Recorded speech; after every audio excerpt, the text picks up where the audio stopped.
20 years ago, a prospect for peace in the Middle East, after decades of conflict between Palestinians and Israelis. This two-part film tells the story of secret negotiations in the political shadows. A story of the search for common ground in the midst of a region in constant turmoil. And at the center of it all, an unlikely mediator. Ladies and gentlemen, His Excellency Johan Holt, Minister of Foreign Affairs of Norway. The Scandinavian country of Norway. Minister of Foreign Affairs of Egypt. The Honorable Anthony Lake, Assistant to the President for National Security Affairs.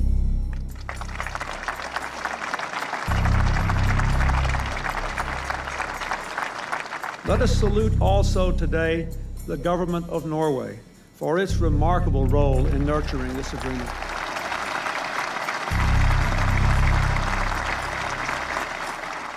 September 1993. Israeli Prime Minister Yitzhak Rabin and Palestinian leader Yasser Arafat shake hands. Hopes were high that peace between Israelis and Palestinians would finally come to the Middle East. But 2 decades on, such a peace remains as elusive as ever. أوسلو لم يتضمن لا كلمة إنهاء الاحتلال، إنهاء الاستيطان، ولا كلمة دولة فلسطينية مستقلة. Paris wanted to see a Palestinian state in Gaza and an Israeli-Palestinian Jordanian condominium in the West Bank. It is not possible for a small country like Norway to play an asymmetric role. It has to be a role according to Israel's rules of the game. Present at the signing ceremony was former US Secretary of State Henry Kissinger, chief architect of the peace between Egypt and Israel. Kissinger's approach was to make only small demands and to build from there.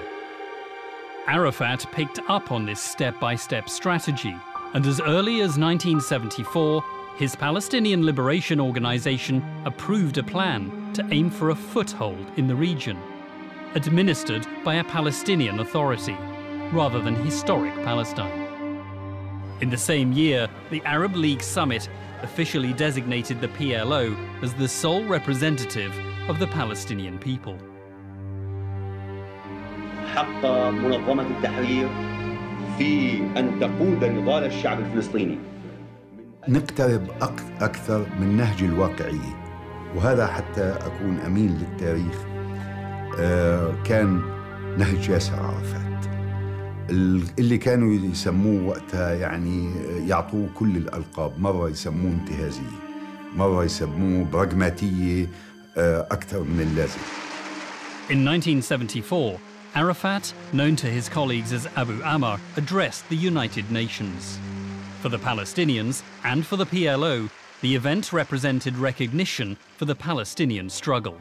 إنها لمناسبة هامة أن يعود بحث قضية فلسطين إلى هيئة الأمم المتحدة.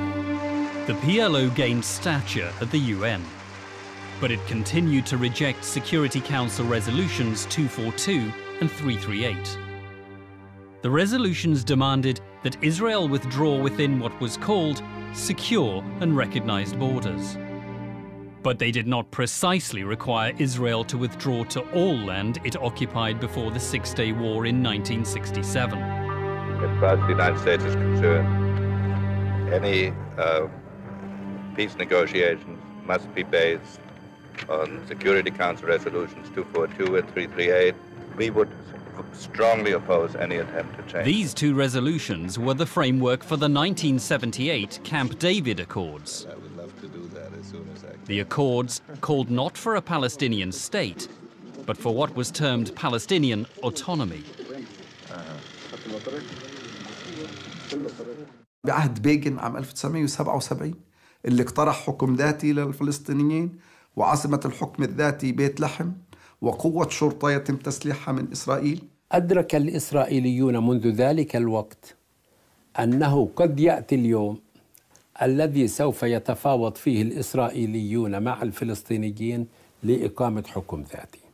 From its stronghold in South Lebanon in 1977, the PLO decided to explore the possibility of talks with Israel. أخذنا أول مرة قرارات بأنه نبدأ حوار ولقاءات مع أطراف إسرائيلية. حقيقة كان أبو عمار بيساند هذا التوجه بقوة، وكان في آخرين في قيادة المنظمة بأيدوا مثل هذا التوجه بقوة.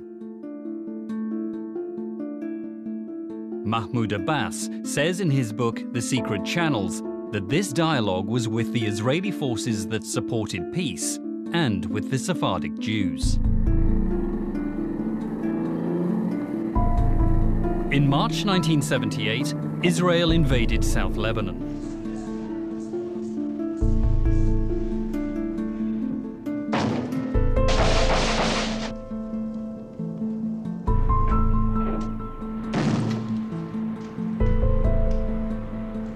The United Nations responded by deploying a peacekeeping force into South Lebanon. Known as UNIFIL, part of this force was made up of Norwegian troops. I had visited for the first time as a Norwegian soldier visiting the UNIFIL forces in Lebanon. I came with friends through Israel. Den norske bataljonssjefen tok noen dager senere imot resten av styrken i Israel. I det norskbevoktede området har det vært vansker for FN-styrkene fra første stund. Grupper av palestinske guerillasoldater har forsøkt å trenge gjennom de norske FN-stillingene, hittil uten særlig hell. Norway contributed approximately 1,000 soldiers, and of course the security of those soldiers was a very important concern to us. We were one of the first Western countries who established what we described at the time as working contacts with the PLO in that context. Mr. Knut Frydenlund, who was a Minister of Foreign Affairs, Thorvald Stoltenberg was the Deputy Minister, State Secretary. He followed the situation very closely at the time. No one is afraid of Norway, and that's the gift. What makes us weak in the traditional meaning is our strength when it comes to serve the peace. كانت النرويج بلد صهيوني بامتياز، بدليل انه من داخل البرلمان بهذاك الوقت كان اعضاء البرلمان 157 عضو، 87 عضو منهم كانوا بجمعيه اسمها جمعيه اصدقاء اسرائيل. النرويج صدقيني كان اصعب دوله في العالم، اصعب من امريكا لاستقبال الفلسطينيين. كان في شخصيات موجودة في الحكومة وفي الجيش وفي الأجهزة الأمنية مستعدة أن تخدم إسرائيل لا لشيء، فقط خدمة لإسرائيل، يعني بدون أي مقابل. Norway was more supportive of Israel than many of the others, and I think that than any of the other European states. There are several reasons, but one of the most important was that the Norwegian Labour Party and the Norwegian Trade Union, they saw this state of Israel as a socialist experiment, almost a kind of social democratic social state, like the one we have in Norway. In the late 1970s, there was a common bond of socialist ideology between Norway's Labour Party and its namesake in Israel. One of the key players in this special relationship was a prominent Labour Party member of Norway's parliament, Johan Jørgen Holst. Mr. Holst was the first person at the political level to meet Mr. Arafat. He was deputy minister and state secretary of the Ministry of Defense. He came to Beirut and traveled on to Israel in July, I think it was, in '79. He met with Yasser Arafat, and Yasser Arafat invited the whole group to a very pleasant dinner. Mr. Holst had very close contact with the Israelis. And that aspect of Mr. Holst made him even more interesting to Mr. Arafat. Mr. Arafat's interest in Norway was really over contacts with Israel. Ved at det har fått veltet inn over seg hele konflikten i Midtøsten. Så før man har fått en mer alminnelig løsning på Midtøsten-konflikten, er det vanskelig å se at man skal få en endelig og varig løsning. بالصدفة هولست كنت التقيته كان نائب وزير دفاع وجاء إلى بيروت وزار مؤسسة صامد التي كنت أنا مسؤول عنها حينما زار قواتهم الموجودة في جنوب لبنان. In 1979, the Shah of Iran fled into exile. Israel lost an ally and a major oil supplier. The United States asked Norway to guarantee to sell its North Sea oil to Israel.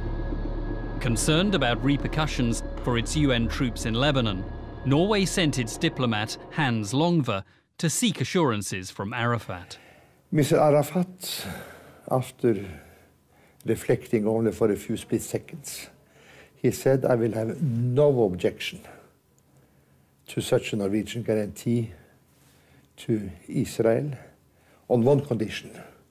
When I need a secret back channel to Israel, you provide it. Yasser Arafat wanted the Norwegians to act as intermediary between himself and Israel. The Norwegians and the Norwegian government were just shocked to hear the message coming back from Arafat. So from 1979 and every year from there onwards, the Norwegians tried to set up a secret back channel between the PLO and Israel.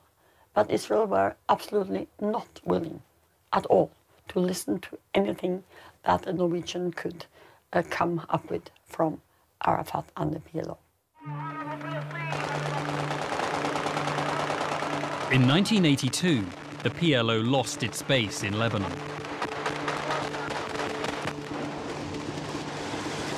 Palestinian fighters were forced to depart following the Israeli invasion of Lebanon 3 months earlier.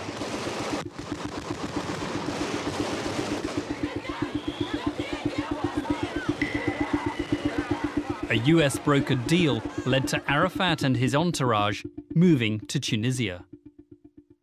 It was actually an invitation from Arafat to my predecessor as Foreign Minister, Knut Frydenlund, and myself, I have been Defense Minister.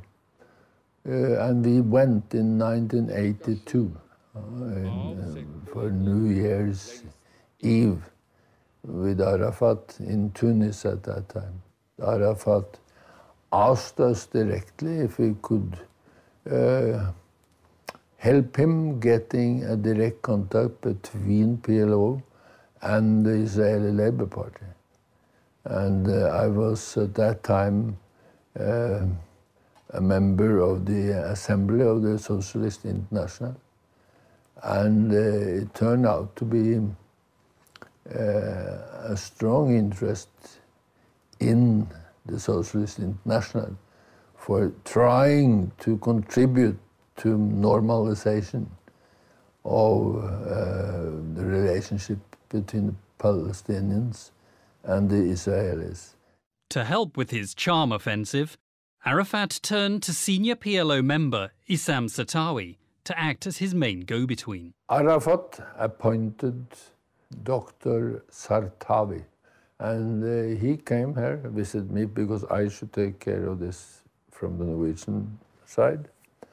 And I had a very good impression of him. I believe that the PLO has been the greatest achievement of our suffering people. I believe that the PLO is the most needed object. But a PLO... And then we should meet in Albufeira. There was the Socialist International had its assembly meeting in Albufeira in Portugal. And then there was some shooting, suddenly. And we rushed out in the lobby. And there was Sartawi, Dr. Sartawi, killed, shot down. Issam Sartawi lay where he'd been killed by a lone gunman who pumped 5 shots into his chest. It has never been clearly verified who ordered the assassination of Sartawi, but the motive appears to be because he was talking to the Israelis on Arafat's behalf. Dr. Sartawi took his own position. He did swim against the stream in face of great objection and danger. Arafat continued a double game. On the one hand, seeking discreet diplomatic channels to Israel via the Norwegians, while on the other hand, publicly maintaining a revolutionary rhetoric.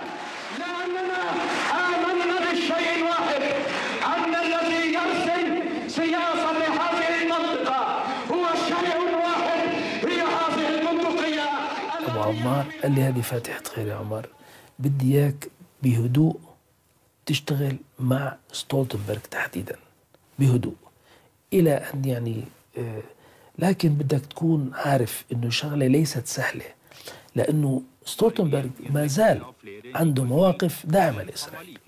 حزب العمال ما زال حزبا داعما لإسرائيل، لكن نحن يعني هدفنا أن نبدأ بأن نجعلهم أصدقائنا أيضا، وبعدين بيطلعوا على معلومات. نحن المهم نعطيهم معلومات. رئيس أبو عمار كان يعطيني معلومات باستمرار وكنت أوصلها للخارجية بعد ما استلم ستولتنبرغ. 20 years on, Thorvald Stoltenberg will not betray the secrecy of conversations between the PLO and Israel. We tried to prepare for contact and negotiations between the PLO authorities and the Israeli Labour Party. We started there, and we would very much like to try to follow up. Whom were the people from the Israeli Labour Party that you were contacting? Mr. Shimon Peres or other people? I promised never to tell anyone. I have not told anyone, and I'm not even telling you. No, part of my success in life is not coming from what I say, but from all the things I didn't say. In the mid-80s, the Labour Party in Israel formed a coalition government with Yitzhak Shamir's Likud party. Shamir gave a nod and a wink for Likud member Moshe Amarav to hold secret talks with Palestinian politician Faisal al-Husseini in Jerusalem. Discussion centred on PLO recognition of Israel, autonomy on the West Bank, and a federal relationship with Jordan. The so-called Amarav-Husseini plan became a model for the subsequent Oslo Accords years later. But all that was soon dwarfed by the outbreak of the First Intifada, a Palestinian uprising which took both Israel and the PLO by surprise. Stop the riots and let's stop.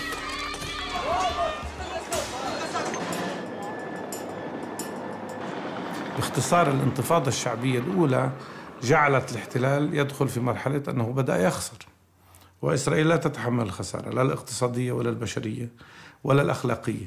وعندما يشعر الإسرائيلي أن هناك من يحتل موقع الضحية بدلاً منه يفقد صوابه.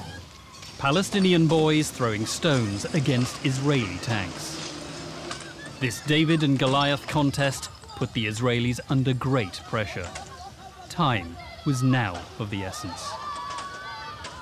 In an exclusive for Al Jazeera, the Norwegian Foreign Ministry has released highly confidential documents that include a 1988 hand-delivered letter from Foreign Minister Stoltenberg to Israeli Foreign Minister Peres.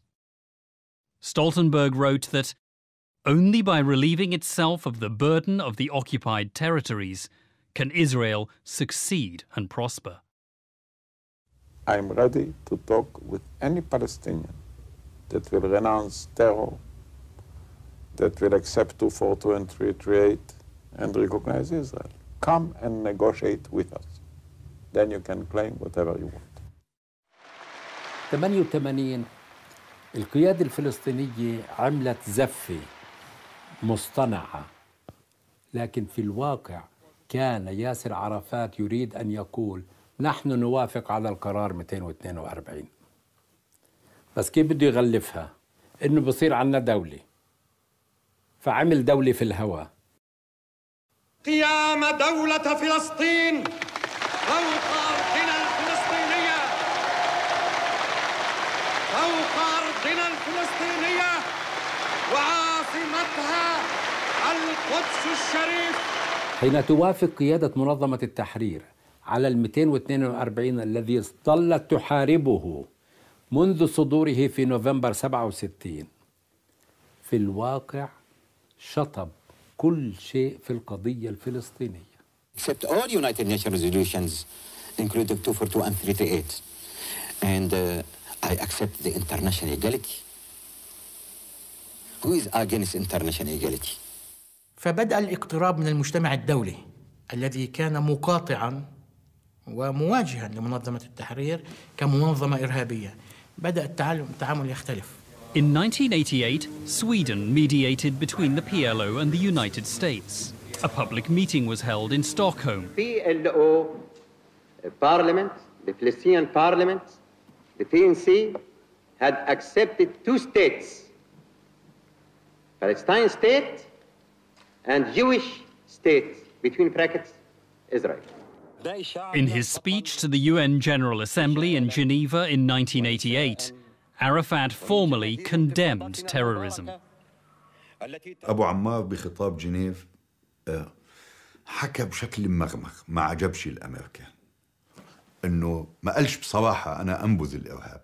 فقالوا له بتعمل مؤتمر صحفي تاني يوم بجنيف، وكان هذا أظن ب 14/12/88، وبتقول فيه الكلام الصريح: أنا باسم منظمة التحرير أعلن عن نبذ الإرهاب، بالإنجليزي حتى.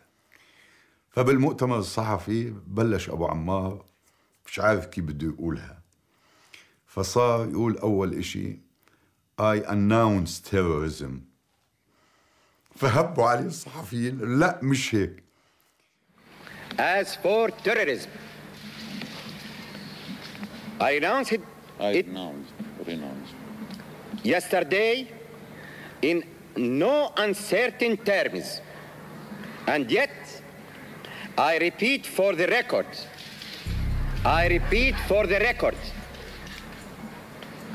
that we totally and absolutely renounce all forms of terrorism. All forms of terrorism, including individual. Arafat had accepted the Israeli terms to start negotiations.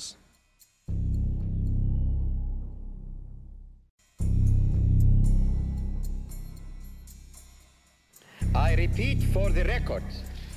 In December 1988, PLO leader Yasser Arafat, known to his colleagues as Abu Ammar, publicly renounced violence. All forms of terrorism. Over the years, Norway had discreetly been talking to the PLO. With Arafat renouncing violence, Norway was now ready to pay him an official visit at the PLO headquarters in Tunis. Tradisjon med et langt og godt forhold til Israel, og I det arbeidet stilte vi 2 krav til PLO: at de skulle anerkjenne Israel, og at de skulle ta avstand fra terrorisme. Det gjorde Arafat. It was the first time a Norwegian foreign minister visited PLO. It was definitely a successful visit because it was a breakthrough for official contacts. The same foreign minister, Thorvald Stoltenberg, the father of the Prime Minister of Norway today, he went on a mission to Arafat in Tunis in 1989. And at that meeting, they had a secret part that no one knew about. The Norwegians worked with Arafat on creating a channel of communication between the PLO and Israel, far from public scrutiny. Mr. Arafat, first time he explained how he saw contacts with Israel being established. And the idea of using a Norwegian research institution was the idea of Mr. Yasser Arafat, which he outlined during that meeting. They hadn't planned or decided which research institute in Norway, but they agreed that that would be a good cover. And they also agreed that the Norwegian Ministry of Foreign Affairs should pay for it all. That was also agreed in the document.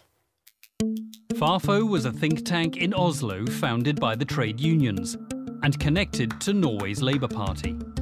It was chosen by the Norwegian foreign minister as the perfect host for secret talks between Israelis and Palestinians. Its director was Tarjei Rod-Larsen.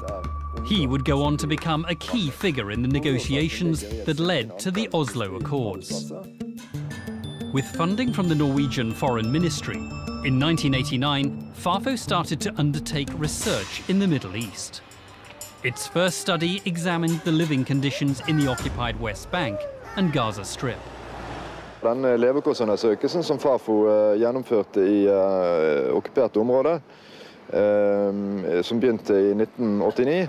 The living condition of young people growing up under the Intifada. What kind of effect on them?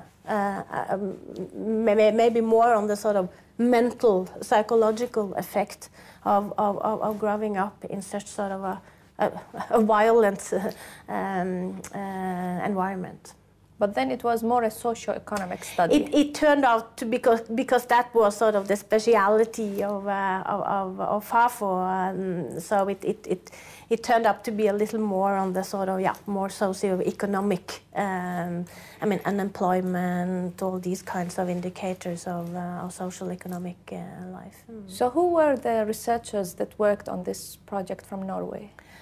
Yeah, there were many, and one of them that sort of was heading that special service was Marianne Heiberg, who was the wife of. He wasn't at the time, but he later became the Norwegian Foreign Minister, Johan Jørgen Holst. I was working in the sort of what we call the foreign minister's cabinet or the secretariat. My husband was with Fafo. Jan Egeland was the state secretary. Mona Juel and I had studied political science in the university. We had been skiing together. We had been to university camps together. And her husband, Tarjei Rod-Larsen, I also knew from his work as an academic and his work in creation of Fafo, the trade union think tank. So these were my friends when I became the deputy of Thorvald Stoltenberg in the Ministry of Foreign Affairs. It's often difficult for foreigners to understand that Norway is a very, very small country. And the Labour Party has ruled Norway for the most of the post-war period. So you have connections. You are almost families married together within the Labour Party. Like almost, we sometimes call it the Royal Labour Party because they are like a dynasty. This dynasty was very tight-knit. Foreign Minister Stoltenberg appointed Jan Egeland as his deputy and Mona Juel as Egeland's secretary. She was married to Tarjei Rod-Larsen, the director of Fafo. Stoltenberg's sister-in-law was Marianne Heiberg, who worked in Fafo. She was married to Defence Minister Johan Jørgen Holst. This made Holst and the Foreign Minister Stoltenberg brothers-in-law. Holst himself later became Foreign Minister. This extended political family became the Norwegian team in the secret Israeli PLO talks.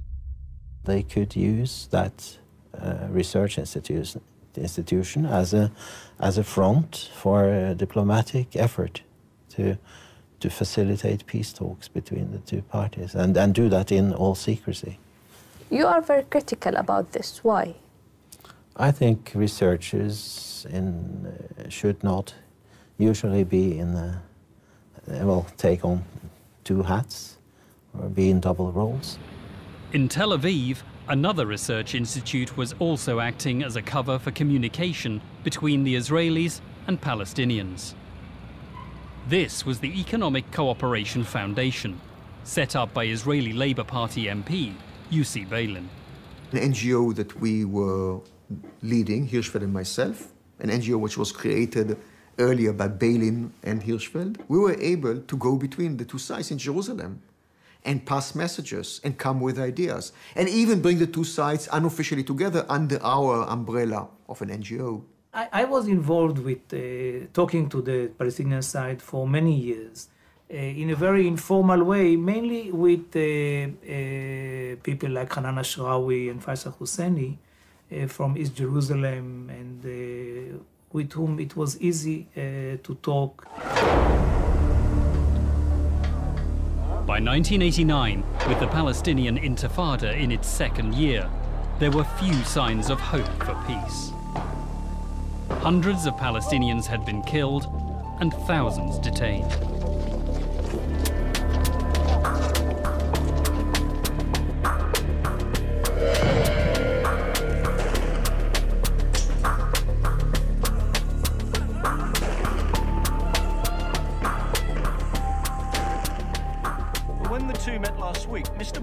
The United States, under President George Bush, started to increase the pressure on Israeli Prime Minister Yitzhak Shamir.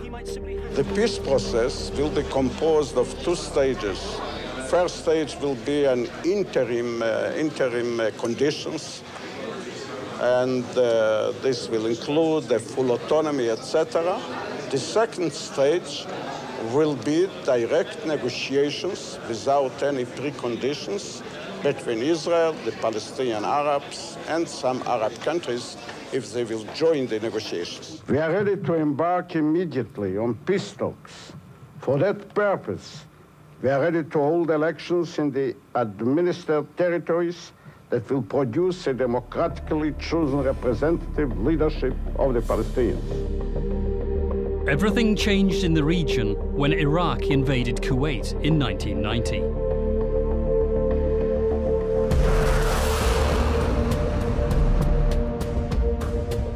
The United States led a coalition of nations that retaliated against Iraqi forces.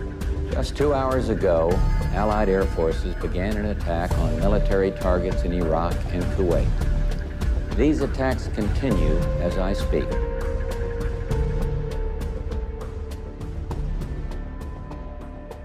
Arafat rejected a military solution to Iraq's invasion of Kuwait. This proved a costly decision. Before the Gulf War, PLO received big financial support from the Arab Gulf states. After the war, because of Yasser Arafat's support to Saddam Hussein, that financial support disappeared. They came out of that war very weakened. And I think, frankly, that was also one of the reasons why the Israelis were more interested in discussing with them after the Gulf War than before. We, of course, have close relations with the United States of America. They are an ally, they are a friend, and we made no secret of our contacts with the PLO, obviously. And we shared some of our assessment based on our communication with PLO with our American friends, yes.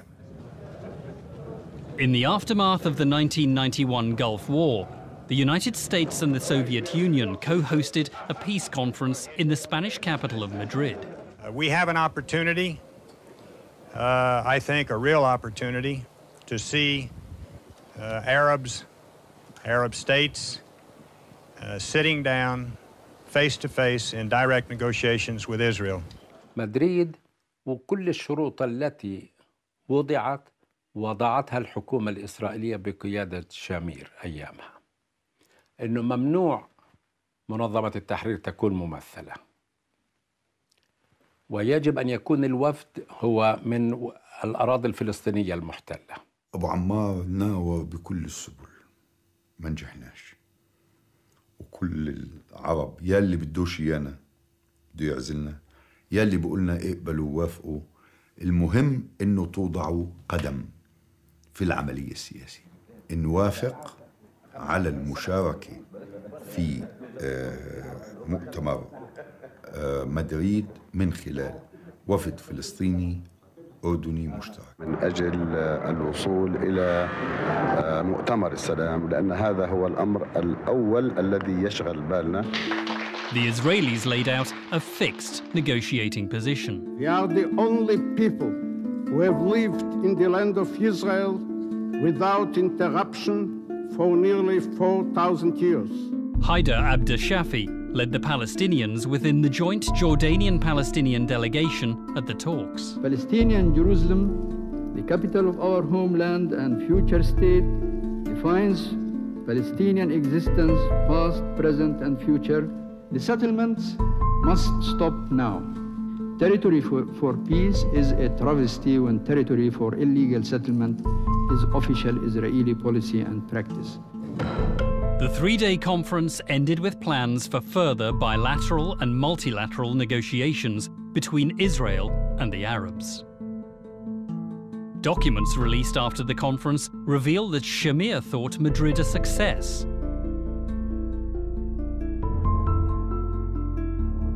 And that James Baker said that the US did not support an independent Palestinian state.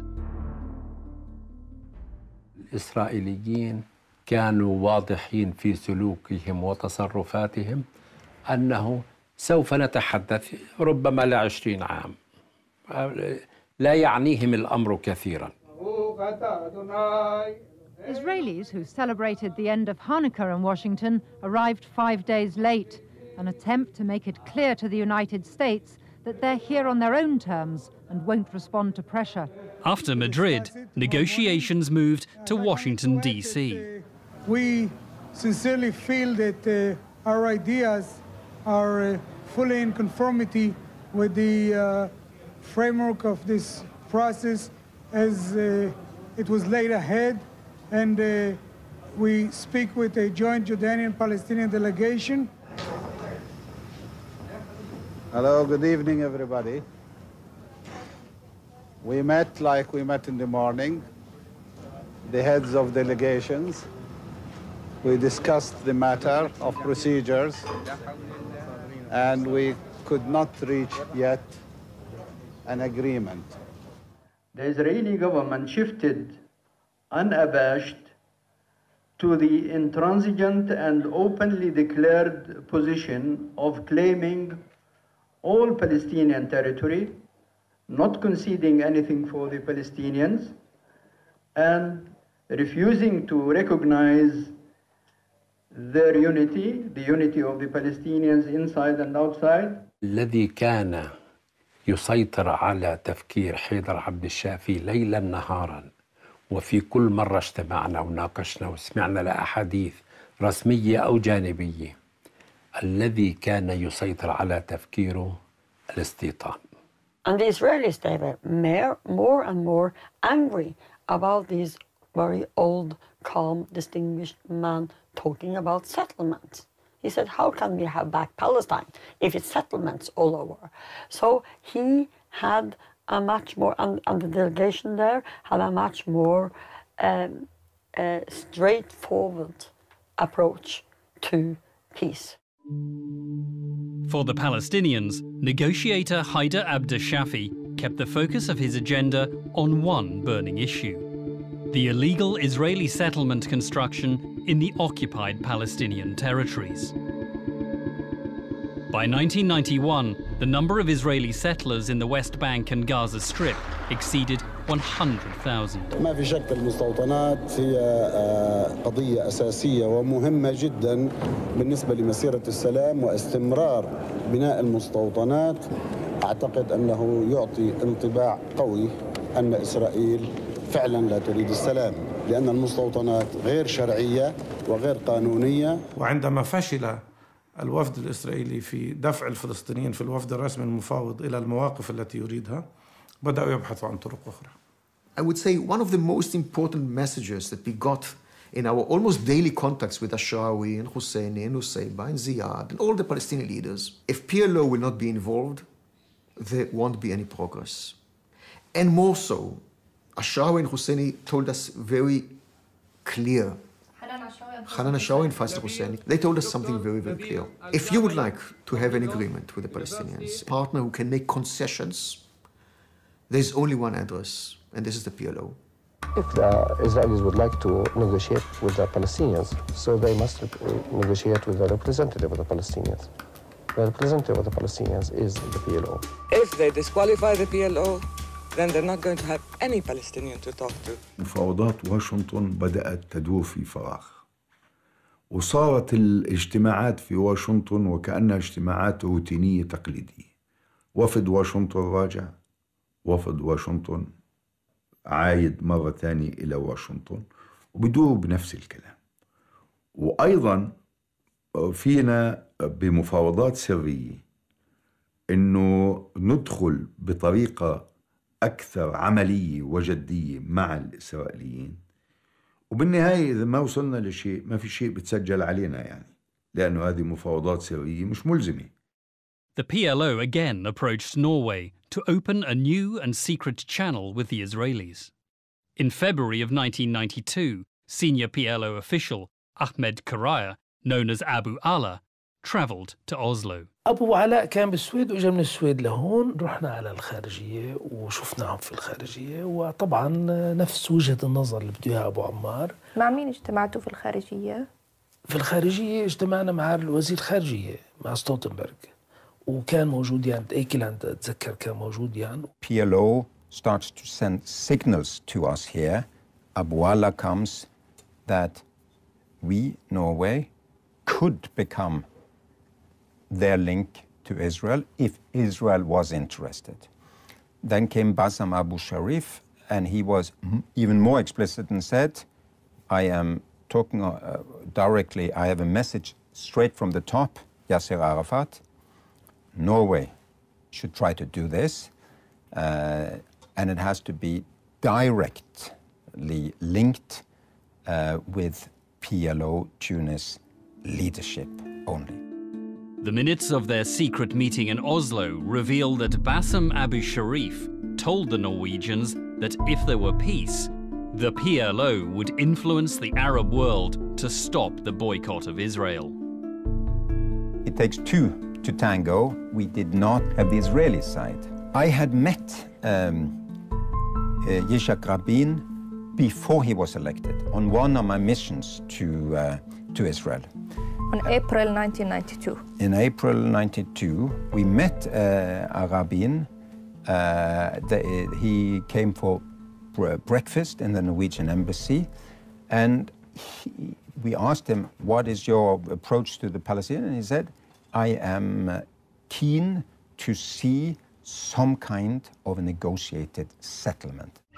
In 1992, the Israeli Labour Party, led by Yitzhak Rabin, won the general election. Rabin continued Israel's policy of settlement building. In public, he spoke optimistically of progress in the peace negotiations. It will be possible to reach an agreement with the Palestinian delegation about the establishment of autonomy. What will be the first and most important task for a government, for you and your colleagues? To renew the peace process and to go straight ahead into the autonomy implementation. Shimon Peres was appointed foreign minister. Yossi Beilin, here on the left, was appointed his deputy, and Uri Savir on the right, their general manager. Beilin was given the green light to start the secret direct negotiations with the PLO in Norway. The point about Norway was because Norway was out of the EU, it had independent foreign policy. We had meetings with Terje Larsen, with his people. And we had many meetings, but very little came out of it. But I then started to understand much better the mindset of both parties. Beilin actually told the Norwegians that it's good that they will make contact with Hirschfeld, later I joined, in order to facilitate, in order to, that you'll have like two NGOs, two non-governmental dialogue. This was and we met, Hirschfeld met Larsen before, I met him April and later. We found a brother, in a way, a man who thinks very similar to our way of thinking. His wife was the head of the office of the minister and his deputy. And second is the minister and the deputy were very close friends of Larsen, all of them from the Labour Party, all old friends. Mr. Stoltenberg was the foreign minister. I knew him very well, and he was very, very enthusiastic about the process. Mr. Stoltenberg met Shimon Peres, who was the Minister of Foreign Affairs of Israel in New York at the opening of the General Assembly in September. And on the basis of those contacts and follow-up contacts, the Thorvald Stoltenberg's assessment was that time was ripe to follow up the suggestion of Mr. Arafat. The PLO and Arafat were exactly weak enough. So this was exactly the time that the Israelis should choose to start negotiating with PLO outside. PLO before Oslo was almost dead. Israel was the strong power, and Israel decided who to talk to, when to talk, the terms of the negotiations. They told Norway that Norway could like it or dislike it. They could do as Israel say, or go home. A new and self-confident Israeli government, and a PLO still cast as outsiders by the world community. They were now on the secret road to the Oslo Accords. But much would need to happen before the diplomatic finale on the White House lawn.